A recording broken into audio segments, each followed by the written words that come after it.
దేవుని మాటని అడ్డగించకూడదు. ఒకటి, దేవుని మాటను ఆపి దేవునికి సలహాలు చెప్పకూడదు. ఈ రెండు గుర్తుపెట్టుకోవాలి.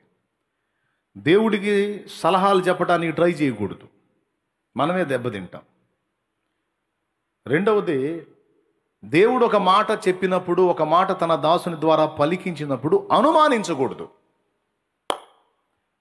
అర్థమైందా? డౌట్ఫుల్గా మాట్లాడకూడదు. దేవుడు పలికించాడు అంతే, నేను నమ్ముతా అనాలి. దైవజనుని ద్వారా దేవుడు పలికించిన మాట అక్షరాల నేను నమ్ముతా అనేది మన అంతరంగంలో రూఢిగా ఎప్పుడు నిర్ణయించుకొని ఉండాలి. దైవజనుడు ఆశీర్వచనం పలికాడా? ఆమేన్, నేను నమ్ముతున్నా. దైవజనుడు ఒక హెచ్చరిక ఇచ్చాడా? ఆమేన్, నేను జాగ్రత్త పడతా. దైవజనుడు ఏదైనా సంభవాన్ని గురించి మాట్లాడా? ఆమేన్, నేను నమ్మి జాగ్రత్త పడతా. ఎందుకంటే ఆయన ద్వారా దేవుడు పలికిస్తున్నాడు. దేవుడు డైరెక్ట్గా కనబడడు.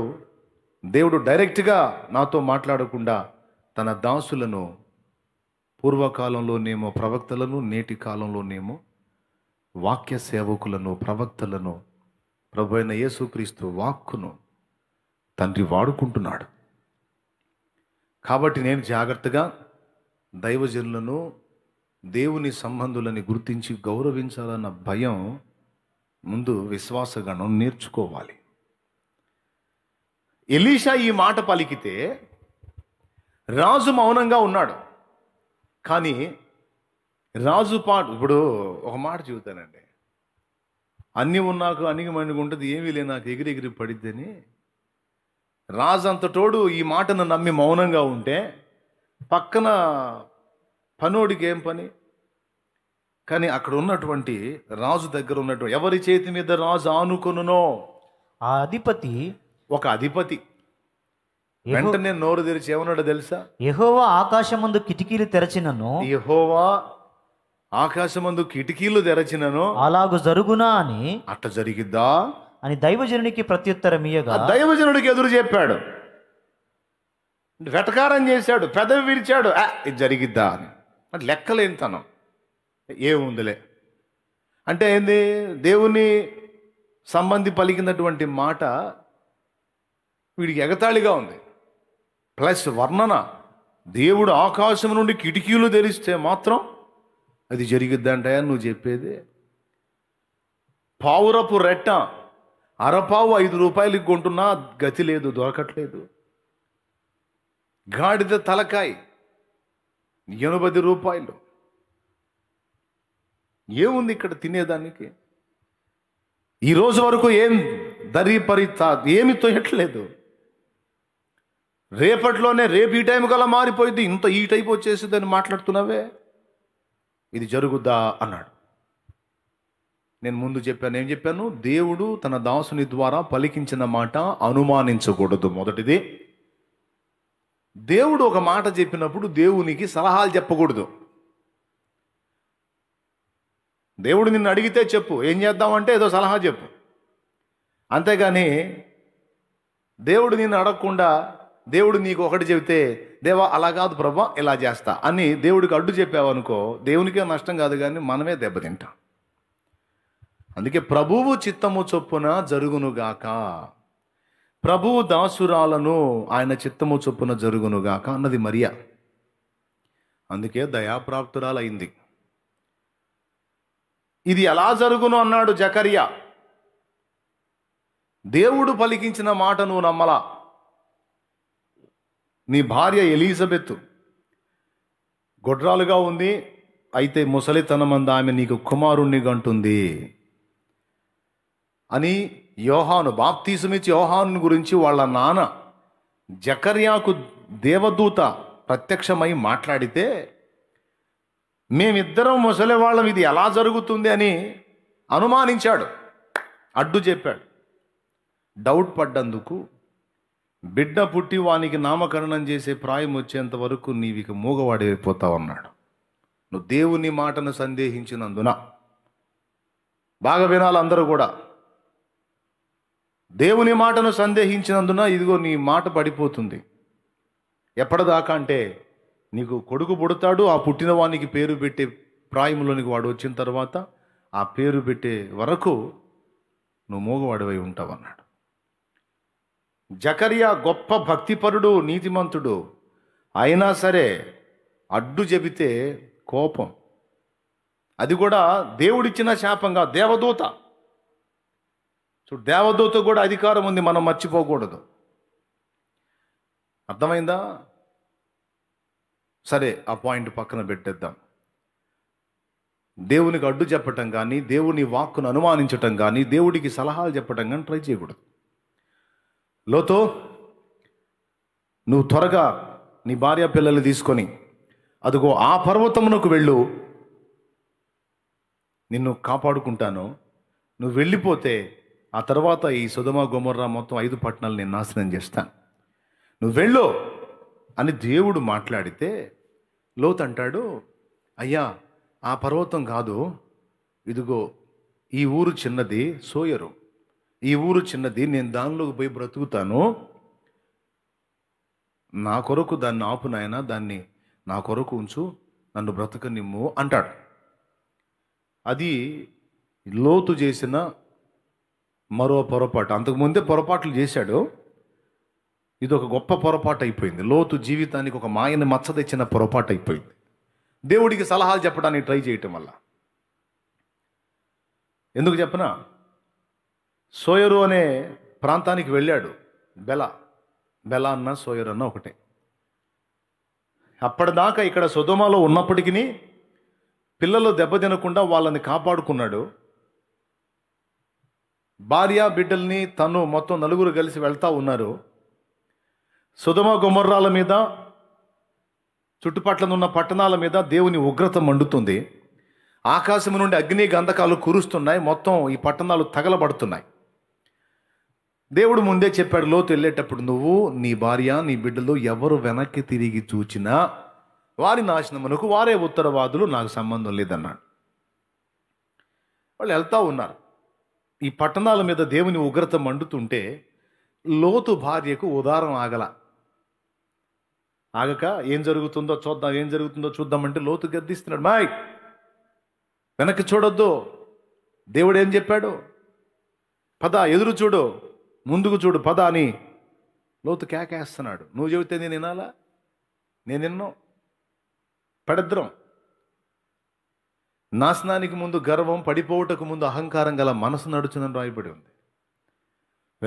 వెనక్కి చూసింది, ఉప్పు స్తంభం అయిపోయింది, దెబ్బకు తెచ్చి ఊరుకుంది. ఆ 2 కుమార్తెలను తీసుకుని లోతు తనే అడిగాడుగా, ఆ చిన్న పట్టణం నా కోసం ఉంచు, నేను దానిలో బతుకుతానని. అక్కడికి వెళ్ళిన తర్వాత అంతకుముందు నేర్చుకోనటువంటి దరిద్రపు లక్షణాలు ఈ కూతుళ్ళు అక్కడ నేర్చుకున్నారు. నాశనం కావాల్సిన పట్టణాలు 5: సొదొమ, గొమొర్రా, ఆద్మా, జెబోయిము, సోయరు, 5. లోతు అన్న మాటను బట్టి ఆ ఒక్క ఊరు ఆపాడు, ఈ 4 నాశనం చేశాడు. లేకపోతే అది కూడా అయిపోయేది. ఎందుకంటే అది కూడా తెగులు సోకిన మొక్కే, ఆ పట్టణం కూడా. అందులో కూడా ఈ సొదొమ గొమొర్రాల్లో ఉన్న పాపమే ఉంది, అది కూడా నాశనంలో ఆ 5 అదొకటి. కానీ లోతు వల్ల దాన్ని ఆపాల్సి వచ్చింది. అక్కడికి పోయి లోతు ఏమన్నా బాగుపడ్డా? దేవునికి అడ్డు చెప్పి, దేవునికి సలహాలు చెప్పి, దేవుని చిత్తం ఏది చెప్పాడో అది పట్టించుకోకుండా తన సొంత ఆలోచన దేవునికి చెప్పి అక్కడికి పోయి పిల్లలు చెడుతనం నేర్చుకున్నారు. అక్కడ కూడా బతకలేక చివరికి దేవుడు చెప్పిన ప్రదేశానికి వెళ్ళాడు. కానీ తన జీవిత కాలానికి మాయని మచ్చలాంటి పాపం అక్కడ జరిగింది. అందుకే దేవుడికి అడ్డులు చెప్పటాలు, దేవుడు ఒక వాక్కు రిలీజ్ చేస్తే, దేవుడు ఒక మాట చెబితే దాన్ని ఎగతాళి చేయటాలు, అవహేళన చేయటాలు ఎంత ప్రమాదమో. ఈ దైవజనుడిని వీడు వెటకారం చేస్తున్నాడు. దేవుడు ఆకాశం నుండి కిటికీలు తెరిచిన అలాంటి పరిస్థితి వస్తుందా అని వెటకారం చేస్తే ఎలీషా దైవజనుడు అన్నాడు, ఈ మాట నువ్వు అన్నందున కన్నులారా అది ఎలా జరిగిద్దో నువ్వు చూస్తావు, కానీ నువ్వు తినకుందువురా అన్నాడు. అంటే తినేదానికి అసలు నువ్వు బతికుండు, నువ్వు దెబ్బతింటావు అని చెప్పకనే చెప్పాడు. అయిపోయింది. తర్వాత ఏం జరిగిందో మీకు అందరికీ తెలుసు. తర్వాత ఏం జరిగింది? దేవుడు వాళ్ళ మీదకి సైన్యాన్ని పంపించలా, లేకపోతే ఏదో చేయలా వాళ్ళని. జస్ట్ సౌండ్ వినిపించి సిరియన్లను పరారైపోయేటట్టు చేశాడు. మనం అంటాం, దేవా నువ్వు సహాయము చేయి, నువ్వు పోరాడు దేవా, నువ్వు అలా చేయి, నువ్వు ఇలా చేయి అని చెప్తాం దేవునికి. దేవుడు అంటాడు, నేను ఏదో చేయాల్సిన అవసరంలో జస్ట్ శబ్దమే చాలు, కార్యమైపోతుందండి. గుర్రాలు, రకరకాల సైన్యపు సమూహాల యొక్క శబ్దాలు వినిపించి, రథముల ధ్వని, గుర్రముల ధ్వని విస్తారంగా వినిపించి, సైన్యం యొక్క స్వరముల ధ్వని, జస్ట్ ఆ సౌండ్ వినిపించాడు. ఇప్పుడు పరిస్థితి చూడండి, కంటికి కనపడట్లా, ఈ వైరస్ కంటికి కనపడట్లా. ప్రపంచం మొత్తాన్ని అతలాకుతలం చేస్తుంది గత 2 సంవత్సరాలుగా. 1 సంవత్సరం అయిపోయింది, ఇది 2వ సంవత్సరం. ప్రపంచం మొత్తాన్ని ఇంతవరకు తేరుకోనిలే. కంటికి కనపడుతుంది, అది కంటికి కనపడుతుందా? ఇంతోటి భాగ్యానికి మానవుడి మిడిసిపాటు, వీడి వెటకారాలు, వీడి వ్యవహారం అంతింతగా. నిన్నేదో పెద్ద కొట్టి తీటి సంపాల్సిన అవసరం లేదురా. కంటికి కూడా కనపడిన ఒక చిన్న పరమాణువు కంటే చిన్నదైనటువంటి ఒక దాన్ని జస్ట్ నీకు ఉపయోగిస్తే చాలు, నీ బతుకు అయిపోతుందని దేవుడు చెప్తున్నాడు. ఇంతవరకు అది కంటికి కనపడలేదు, కానీ దాని పని 2 సంవత్సరాలుగా, 1 సంవత్సరం అయిపోయింది, 20, ఇది 21, ఇంకా ఆట ఆడుతానే ఉంది అది. అందుకే మిడిసిపడే మనిషి, మిడిమిడి జ్ఞానంతో ఎగిరిపడే మనిషి కాస్త దేవునికి భయపడు బాబు అంటున్నాడు. దేవుడు ఒకడు ఉన్నాడు నాయనా. నువ్వు ఎన్ని రకాల టెక్నాలజీలు డెవలప్ చేసినా, నీకెంత నాగరికత పెరిగినా, నువ్వెంత జ్ఞాన సంపన్నుడు అయినా, గడ్డి పువ్వు లాంటి వాడివి, కొంతసేపు కనబడి అంతలో మాయమైపోయే ఆవిరి లాంటి వాడివి అని మర్చిపోవద్దు. నీ కలిగిన సంపద, జ్ఞానము, ఐశ్వర్యము, నాలెడ్జి, వేటిని బట్టి కూడా నువ్వు అతిశయపడటానికి వీల్లేదు బాబు. ఒక చిటిక జాలరా నీ చరిత్ర అయిపోవటానికి. నీటి బుడగ నీ బతుకు అంటున్నాడు. ప్రియులారా, దేవుడు తలుచుకుంటే ఏదో పెద్ద పెద్ద యుద్ధ సైన్యాలను తీసుకొచ్చి యుద్ధాలు చేపించాల్సిన అవసరం లేదు. ఆ ధ్వని వినిపించి సిరియన్లు పారిపోయేటట్టు చేశాడు. గుర్రాల ధ్వని, రథాశ్వాల ధ్వని, సైన్యమ సమూహముల ధ్వని వినబడేటట్టు చేశాడు. సిరియన్లు ఏమనుకున్నారు తెలుసా? అమ్మ బాబోయ్, కుట్ర జరిగింది, ఇంత పెద్ద సమూహపు సైన్యపు ధ్వని వినపడుతుందంటే, ఇశ్రాయేలు రాజు తన పొరుగు రాజులకు డబ్బిచ్చి పైకం పంపించి వాళ్ళని మన మీదకి పంపుతున్నాడు. బాబోయ్, మనం ఉన్నామంటే అయిపోతాం, పదండి రాని గుర్రాలని, గాడిదల్ని, వాళ్ళ ఆహార వస్తువుల్ని, సంపదల్ని మొత్తాన్ని అక్కడే వదిలిపడేసి ఫరార్, ఎటోడటు అంతు లేకుండా పోయారు. పోతే ఈ సంగతి పట్టణంలో వాళ్ళకి తెలియదు. వీళ్ళు సైలెంట్గా వెళ్ళిపోయారు. ఎందుకంటే వచ్చేసినట్టున్నాయి అన్నీ. ఆ శబ్దాలు ఎలా ఉన్నాయంటే ఇంకెంతో దూరంలో దిగువ సైన్యం అన్నట్టుగా ఉన్నాయి. బతుకు జీవుడు అంట పారిపోయారు. ఈ పారిపోయిన సంగతి ఎవరికి తెలియదు. ఊరు బయట కుష్ఠరోగులు ఉన్నారు కొంతమంది. వాళ్ళకి ఊళ్ళో అంతకుముందు ఉన్నారు. ఈ కుష్ఠరోగం వచ్చినందున వాళ్ళని కాస్త వెలపటగా పెట్టారు ఊరు బయట. ఆ రోగం తగ్గితే మళ్ళా ఊళ్ళోకి, లేకపోతే వాళ్ళ బతుకు అక్కడే. వాళ్ళకి ఆకలి అవుతుంది, మరి కరువు వాళ్ళకి కూడా. ఊళ్ళోకి పోతే ఊళ్ళో ఆహారం లేదు, ఊళ్ళో కరువుతో జనం చేస్తున్నారు, మనం పోతే మనం కూడా చేస్తాం. అలాగని ఎక్కడుంటే ఇక్కడ కూడా ఆకలికి చేస్తాం. ఇదేదో సిరియన్ల దగ్గరికే పోదాము, వాళ్ళు బ్రతకనిస్తే బ్రతుకుదాం, పెడితే తిందాం, లేకపోతే చంపితే చచ్చిపోదాం, ఎక్కడుందా చచ్చేదేగా, తెగించి ఒక్క పని చేద్దాంరా అని కుష్ఠరోగులంతా మాట్లాడుకుని సిరియన్ల దండుపాళ్యంలోకి వెళ్ళారు. వెళితే ఒక్క గుడారంలో ఒక్కడు లేడు. ఎక్కడ వస్తువులు అక్కడే ఉన్నాయి, గుర్రాలు గాడిదలు మొత్తం అక్కడే ఉన్నాయి. వేటిని వాళ్ళు కదిలించలేదు. వాళ్ళ సంపదలు, వాళ్ళ ఆహార వస్తువులు మొత్తం అట్లనే ఉన్నాయి. ఎన్ని గుడారాలు తిరిగి చూసినా ఒక్కడ కనపట్టల్లా. ఉరి ఏందిరా ఎవడు లేడు, మొత్తానికి ఏదో జరిగిందని ముందు వీళ్ళ ఆకలి తీర్చుకోవడానికి కొంత ఆహారం తిని వాళ్ళకి దొరికిన బంగారం కొంత దాచుకుని ఆ గుడారాలన్నీ దోచుకునే పనిలో ఉన్నారు వీళ్ళు. చూడండి వాళ్ళకి ఎంత ఆశ కలిగిందో. ఇక ఈ దోచుకునే వ్యవహారంలో ఉండి కాసేపు దోచుకున్నాక వాళ్ళకు డౌట్ వచ్చింది. ఒరే, మనం చేసే ఈ పని మంచిది కాదురా, మన వాళ్ళంతా ఆంతుని సచ్చి నాశనం అయిపోతుంటే మనం మన కడుపులు నింపుకొని మనం దోచుకుని ఇట్లా ఆనందపడటం మనకు కరెక్ట్ కాదురా. చూడండి, వాళ్ళేమో వీళ్ళు కుష్ఠరోగులని వీళ్ళని ఊరు బయట పెట్టారు. వీళ్ళ గురించి వాళ్ళలో ఎవడు ఆలోచించట్లేదు. కానీ వీళ్ళేమో, ఈ వెలివేయబడ్డ వాళ్ళేమో, ఈ ఊరు బయట ఉన్న వాళ్ళేమో ఊళ్ళో వాళ్ళ గురించి ఆలోచిస్తున్నారు. వాళ్ళ కడుపులు నింపడానికి, వాళ్ళ క్షేమాన్ని కలిగించడానికి, వాళ్ళకు విడుదల కలిగించడానికి వాళ్ళు ఎవరినైతే వెళ్ళేశారు ఊరు బయటికి, వాళ్ళు ఊళ్ళో వాళ్ళ భద్రత కోసం, వాళ్ళ ఆహారం కోసం, వాళ్ళ రక్షణ కోసం వీళ్ళు అల్లాడిపోతున్నారు. ఇది నేటి క్రీస్తు సంబంధాలు కూడా వర్తిస్తుంది. హల్లెలూయా. అయితే వెళ్ళిపోయి రాజు దగ్గర ఉండేటువంటి పని వాళ్ళు ఉంటారు కదా, వాళ్ళలో ఒకటికి చెప్పారు, అయ్యా మేము సిరియన్లో దండుపాళ్యంలోకి వెళ్ళొచ్చాము, ఆ దండుపాళ్యంలో చూస్తే ఎవ్వరూ లేరు, గుడారాలన్నీ ఖాళీ అని చెబితే వాడిల్లి రాజుకు చెప్పాడు. ఎప్పుడది ఎన్నో రోజులు కాల, ఎలీషా చెప్పిన ప్రకారం రేపు ఈ టైము కల్లా అన్నాడుగా, ఆ టైము గాల, ఇంకా దేవునికి మహిమ కలుగును గాక. ఏం గాల?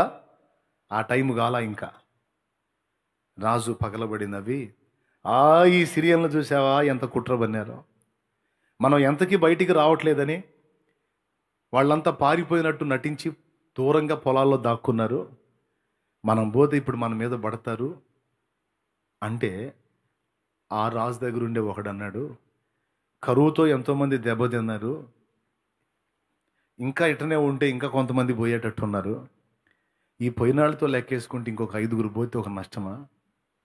నువ్వు అవకాశం ఇస్తే ఒక 5 పోయి అసలు ఏం జరిగిందో చూస్తాం, పోతే 5 ఏదన్నా దేవుడు కార్యం చేస్తే మొత్తం క్షేమంగా కాపాడబడతాం అని రాజు సెలవు పొంది పోయి చూశారు. గుడారాలన్నీ చూశారు, ఎవడు లేడు. ఇదేందిరా ఎవరు లేరని అక్కడి నుంచి మార్గాల వెంట చూస్తే ఈ సిరియన్లు హడావుడిగా పారిపోతూ పోగొట్టుకున్న వస్త్రాలు, వాళ్ళ వస్తువులు అవన్నీ దారి పొడుగున్నా చూశారు.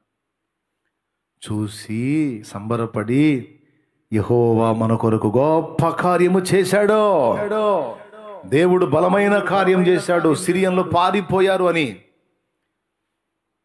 హడావుడిగా వెళ్ళి సమాచారం చెబితే, ఇక వెళ్ళి ప్రజలంతా సిరియన్ల ఆ దండుపాళెం అంతా కూడా దోచుకున్నారు. ఇంకేముంది, అన్ని రోజుల కరువు ఒక్క రోజుతో అడ్రస్ కూడా లేకుండా పోయింది. అది దేవుని కార్యం. మనం అనుకుంటాం మనం ఎదుర్కొంటున్నటువంటి నానావిధ సమస్యలు, శోధనలు, బాధలు, వేదనలు, ఇరుకులు, ఇబ్బందులు, అప్పులు, తిప్పలు, రోగాలు, సకల విషయాలకు సమాధానం ఇదే. నీ కోసం దేవుడు కార్యం చేయటానికి సంవత్సరాలు అవసరంలా, నెలలు అవసరంలా, వారాలు అవసరం, రోజులు, నిమిషాలు చాలు, గంటలు చాలు, క్షణములు కూడా చాలు. ఎంత గొప్ప కార్యం! ఒక రాజ్యం మొత్తం బతకడానికి, పోషింపబడటానికి ఒక్క రోజులోనే దేవుడు ఎంత బలమైన కార్యం చేశాడో చూడండి. మొత్తం దోచేసుకున్నారు. ఏముంది, ఎవరి ఇళ్లలో పట్టినా ఇశ్రాయేలు జనాంగం ఇళ్లలో అందరిలో సమృద్ధి ఉంది. అంతకుముందేమో డబ్బులు ఉన్నాయి, తిండి లేదు. ఇప్పుడు సమృద్ధిగా తిండి ఉంది, పైసలు కూడా ఉన్నాయి.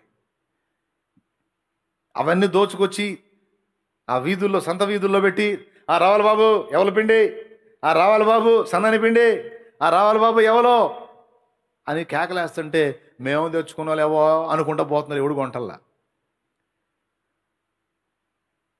రూపాయలు, 4 రూపాయలు, రావాలి 3 రూపాయలు, ఎవరు అట్లా రావాలి 2 రూపాయలే రావాలి, చివరికి రూపాయి. పావురం విసర్జన 5 రూపాయలు పెట్టి కొన్నోళ్ళు 2 మానికల ఎవలు. 2 మానికలు అంటే ఎన్ని కిలోలు? మానిక 2 కిలోలు. 2 మానికల ఎవలంటే 4 కిలోలు. పావురపు రెట్ట 5 రూపాయలు కొనడానికి కొనేదానికి అమ్మేవాళ్ళు లేకుండా ఇబ్బంది పడితే 4 కిలోల ఎవలో రూపాయి. ఎంత సమృద్ధి! ఏమంట? అనుభవించినాలేమి బాధలు ఇకపై నీకు ఉండవులే, అక్కరలో నా ఉన్న వారికి నీవే మేలు చేసేవులే. అనుభవించినాలేమి బాధలు ఇకపై నీకు ఉండవులే, అక్కరలో నా వారికి నీవే మేలు చేసేవులే. మొదట నీ స్థితి కొంచెమే ఉన్న తుదకు వృద్ధిని పొందునులే. మొదట నీ స్థితి కొంచెమే ఉన్న తుదకు వృద్ధిని పొందునులే. విడుదల సమీపించెను, నీకు వెలుగు ఉదయించును. విడుదల సమీపించెను, నీకు వెలుగు ఉదయించును. చెమ్మకిల్లు కళ్ళలోన కన్నీళ్ళెంత కాలం, కష్టాల బాటలోనే సాగదు పయనం. విడుదల సమీపించెను, నీకు వెలుగు ఉదయించును. విడుదల సమీపించెను, నీకు వెలుగు ఉదయించును. హల్లెలూయా! ఎంతమంది నమ్ముతున్నారు? నమ్మితే చేతులు ఎత్తి స్తోత్రం చెప్పండి. చేయలేడా దేవుడు నీ కొరకు కార్యాలు?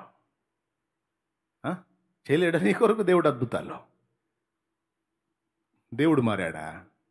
మనం మారామా? దేవుడు మారాడా? మనం మారామా? మనం ఆయనలో మార్పు లేదు. ఆయన వ్యవహారంలో మార్పు లేదు, వ్యక్తిత్వంలో మార్పు లేదు, శక్తిలో కూడా మార్పు లేదు. మార్పు అంతా మన భక్తిలోనే ఉంది, మన బ్రతుకుల్లోనే ఉంది. దీన్ని గుర్తుపట్టాలి. ఈ మాట వాడు వెటకారం చేశాడు. దైవజనుడు పలికితే మనం ఏ దమ్ముతో పలికాడు దైవజనుడు? ఆ పరిస్థితి నుంచి ప్రజలు బయటపడాలని రోజు ప్రార్థన చేసి దేవుని బతిమాలుకొని దేవుడు మాట్లాడితే ఆ మాట తెచ్చి చెప్పాడు రాజుకి. రేపు ఈ టయానికి ఇలా జరగబోతుంది, ఇది దేవుని వాక్ అన్నాడు. వెటకారం చేసినాడు ఎక్కడున్నాడో తెలుసా? ఆ ద్వారం దగ్గర ఉంచాడు రాజు అతన్ని. కావాలని ఉంచలా, డ్యూటీ ఆడబడింది వాడికి. ఒక్కసారిగా సిరియన్లో దండుపాళ్యం అంతా ఇలాగ అయిపోయిందనేసరికి ప్రజలు ఒక్కసారిగా పట్టణంలో నుంచి ఆకలి అయ్యి కరువు బట్టి బీభత్సంగా ఉన్నారు కదా. వెళ్ళి తెచ్చుకొని వచ్చేవాళ్ళు పోయేవాళ్ళు, అవి దోచుకొని ఆ గుడారాలు దోచుకొని వచ్చేవాళ్ళు వస్తుంటే పోయేవాళ్ళు పోతుంటే మొత్తానికి ఎక్కడ బ్యాలెన్స్ మెసేజ్ కింద పడ్డాడు. ఇదంతా ఈ సమృద్ధి అంతా రావటం, ఎలీషా చెప్పినట్టు, దైవజనుడు చెప్పినట్టు ఈ కార్యాలని జరగటం కన్నులారా చూశాడు. ఈ తోపులాట్లో కింద పడ్డాడు, తొక్కి పడేశారు జనం. నీవు కన్నులారా చూస్తావు, కానీ నువ్వు దేవుని వాక్కును వెటకారం చేసి నమ్మనందున, అనుమానించినందున, అవమానంగా మాట్లాడినందున దేవుని కార్యాన్ని కళ్ళారా చూస్తావు కానీ వాటిని నువ్వు అనుభవించవురా అన్నాడు. అంటే వీడిగతి ఏం కాబోతుందో కూడా ఆయనకు అర్థమైపోయింది తక్షణమే. నా ప్రియ దేవుని బిడ్డలారా, ఈరోజు మనం విశ్వాసంతో ఇంతసేపు ప్రార్థన చేశాం, ఎన్నో సంగతుల గురించి మొర్రపెట్టాం. ఇంకా 5 దినాలు ఉంది. ఆ 5 దినాలు కూడా మొర్ర పెడతాం.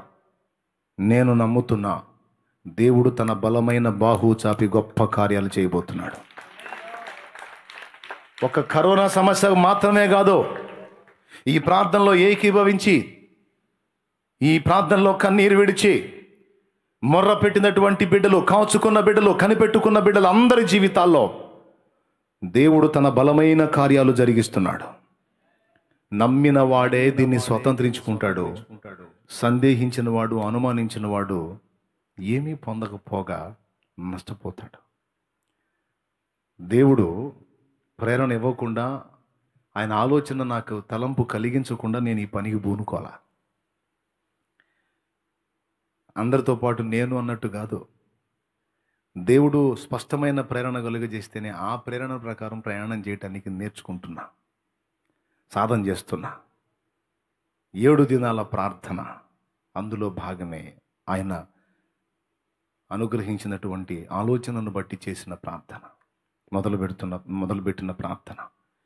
నిన్న చక్కగా అనేక సంగతుల కోసం ప్రార్థన చేశాం. ఈవేళ కూడా ముందుగానే, నిన్నేమో కొద్దిగా మాట్లాడి తర్వాత చేశాం. ఈరోజు ముందుగానే ప్రార్థనా కార్యక్రమం అంతా కూడా ముగించుకున్నాం. ఇప్పుడు దేవుని మాటలు మనం విన్నాం. ఈ విన్న మాటల్ని బట్టి మీకేమర్థమైంది? దేవుణ్ణి సందేహించవచ్చా? దేవుని వాక్కును సందేహించవచ్చా? దేవునికి సలహాలు ఇవ్వచ్చా? సలహాలు ఇస్తే ఎవరు మొహం పగిలిద్ది? ఎవరు మొహం పగిలిద్ది? ఒక భక్తిపరుడంట ఓ చెట్టు నాటాడంట. భక్తుడు చెట్టు నాటి, దేవా నీ దాసునిగా నేను ప్రార్థన చేస్తున్నా, ఈ చెట్టు ఇప్పుడే ఫ్రెష్గా నాటా, ఈ చెట్టుకు నీళ్లు కావాలి, నీళ్లు సమృద్ధిగా కురిపించబడును కాక అనగానే వర్షం పడింది, సమృద్ధిగా నీళ్ళు వచ్చాయి. తర్వాత దేవా నీళ్ళు ఎక్కువ అవుతున్నాయి, మళ్ళీ నీళ్ళు ఎక్కువైపోతే మొక్క దెబ్బతింటది, కాబట్టి ఈ నీళ్ళు ఆరిపోనట్లు ఎండగాయును గాక అన్నాడట. ఎండగాసింది. దేవా ఈ మొక్కకి బాగా మంచిగా అన్ని ఆరోగ్యంగా ఎదుగునట్లు దీనికి మంచి గాలి దోలును గాక. బాగా గాలి దోలింది. ఆయన చెప్పినవన్నీ జరుగుతున్నాయి.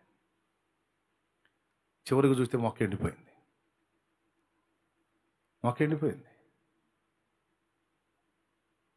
దేవా ఏంది దేవా ఎండిపోయింది? ఎందుకు జరిగింది ప్రభువా? దానికి నీళ్లు పెట్టాము, దానికి వెట్ట పుట్టించాము, వేడి పుట్టించాము, దానికి డ్రై అయ్యేటట్టు చేశాము, దానికి గాలి పంపించాము, అన్నీ చేశాము, ఎందుకు ప్రభువా చచ్చిపోయింది అంటే, అరే బాబు నేను సృష్టికర్తన్నానా, నువ్వు సృష్టివి. దానికి ఏ టైంలో వాటర్ అందాలో, ఏ టైంలో ఎండగొట్టాలో, ఏ టైంలో నేను ఏది ఇవ్వాలో నాకు తెలుసు. దాన్ని ఎలా బ్రతికించాలో నాకు తెలుసు. నువ్వు సలహా చెప్తే ఇలా ఉంటుందిరా, నువ్వు చెప్పినని నేను చేశా, మరి అలాగ అయిపోయింది, మరి నేనేం చేసేది?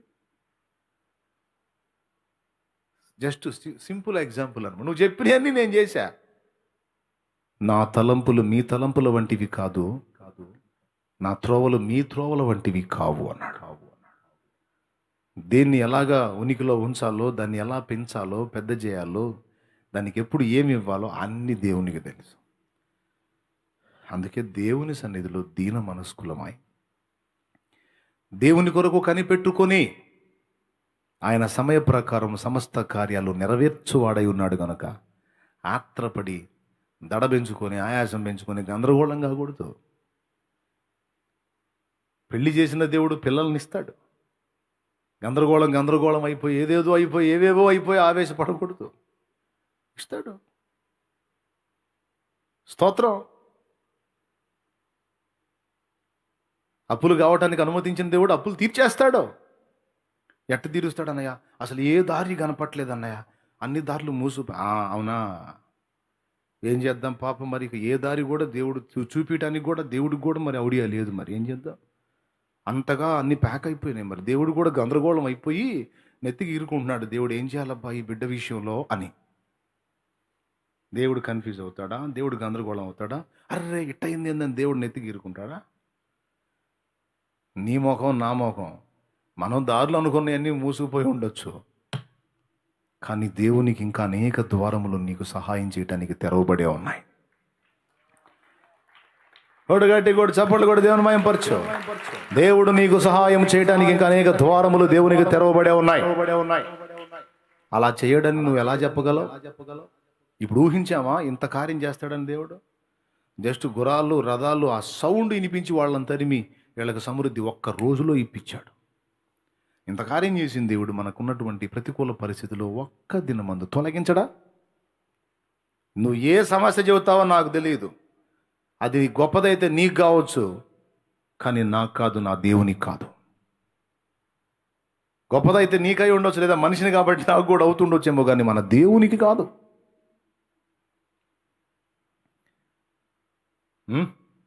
సముద్రాన్ని మన కొరకు పాయలు చేయగలడు, సముద్రాన్ని రాతి వలె చేయగలడు, నీళ్ళని రాతి వలె నిలబెట్టగలడు.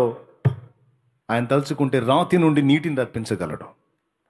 ఏం చెప్తావు నువ్వు దేవునికి? ఆయనకు సమస్తము సాధ్యమని నమ్మాలి. నన్ను బయటికి తీసుకొని రావటానికి, నన్ను బాగు చేయటానికి, నన్ను విడిపించడానికి, నాకు సహాయం చేయటానికి దేవునికి శక్తి ఉన్నది, దేవునికి జ్ఞానం ఉన్నది, దేవుడు బలవంతుడు. ఆమేన్. చెప్పగట్టిగా. ఎవరు బలవంతుడు? నువ్వా, నేనా? ఆయన బలవంతుడు. ఆయన యందలి విశ్వాసమును బట్టి మనము బలవంతులం. దేవునికి మహిమ. కాబట్టి నా ప్రియ సోదరి సోదరులారా, దేవునికి అడ్డు చెప్పటం కానీ, సలహా ఇవ్వటం కానీ, దేవుని సందేహించటం కానీ చేయొద్దు. విశ్వాసంతో ప్రార్థన చేశాం, ప్రార్థనలో అడుగు వాటిలను పొంది ఉన్నామని నమ్ముదాం. ఖచ్చితంగా మీరు విశ్వసించండి. 7వ దినం పూర్తయ్యేలోపు కరోనా సమస్యగా పరిష్కారం మాత్రమే కాదు, మీ జీవితాల్లో మీరు ఎదుర్కొంటున్నటువంటి వేదనామయమైన పరిస్థితులన్నిటికీ ఖచ్చితంగా దేవుడు సమాధానం ఇస్తాడని నమ్మండి. ఖచ్చితంగా దేవుడు విడుదల ఇస్తాడు, సమాధానం ఇస్తాడో. ఆశ్చర్యమైన కార్యములు నీ కొరకు జరిగిస్తాడు. నమ్ముతున్నారా? దేవుడు స్వస్థపరచలేడా రోగాన్ని? వైద్యం సఫలం కానీలేడా? అన్నయ్య ఇది ఇది ఇది అలాంటిది కాదన్నయ్య, ఇది చాలా పెద్దదనే. ఓకే, నీకు నాకు పెద్దది, యేసయ్యకు పెద్దదా? యేసయ్యకు అసాధ్యమైందా? యేసయ్య బాగు చేయలేందా? నేను చెప్తున్నా, ఒకవేళ ఇప్పుడున్నటువంటి తెగులు బారిన పడి ఉన్నాను, లోకస్తులతో నువ్వు పోల్చుకోవద్దా. లోకస్తులకు లేనిది నీకు ఉన్నది ఆయన కృప.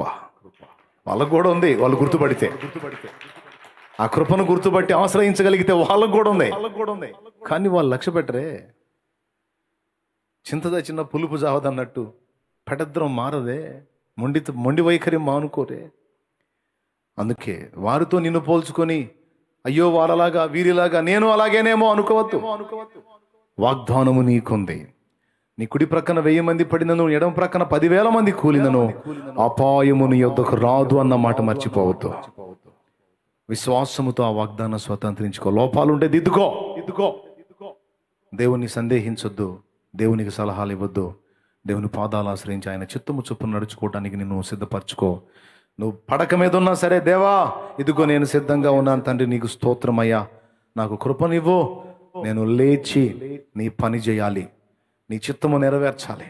దేవా ఇదిగో నేను బంధించబడి ఉన్నాను, నాకు స్వేచ్ఛనివ్వు, నేను విడుదల పొంది నీ కొరకు బ్రతకాలి, నిన్ను ప్రకటించాలి, నిన్ను మహింపరచాలి, నీ చిత్తము నెరవేర్చాలి, నాకు సహాయము చేయమని ప్రార్థన చేద్దాం రండి. దేవుడు మనకు తోడై ఉన్నాడు. సందేహించొద్దు, దేవునికి ఆలోచనలు చెప్పొద్దు. అంత జ్ఞానం నీకు నాకు లేదు. ముందు దేవుని పాదాలు ఆశ్రయించి ఆయన చెప్పే ఆలోచన విందాం.